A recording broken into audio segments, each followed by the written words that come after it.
இப்போது புதிய அறிமுகம் ஆச்சி ஹோட்டல் சாம்பார் 50 கிராம் ரூபாய் 20 மட்டுமே.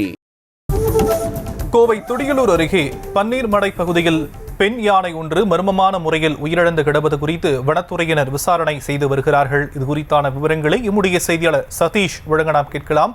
சதீஷ், தற்போதைய விரிவான விவரம். வணக்கம்.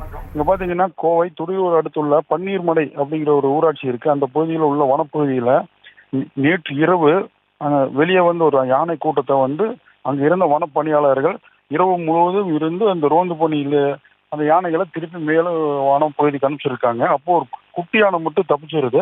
அது வனத்துறையினர் அந்த குட்டி யானையும் வனப்பகுதிக்குள்ள மீட்டு கொண்டு போறதுக்காக இப்போ துரத்திட்டு வந்திருக்கிறாங்க. அப்போ ஒரு இடத்துல பாத்தீங்கன்னா பன்னீர்மடையிலிருந்து வரப்பாளையம் செல்லும் சாலையில சுமார் 1 கிலோமீட்டர் தொலைவில் பெண் யானை ஒன்று இறந்ததை பாக்குறாங்க.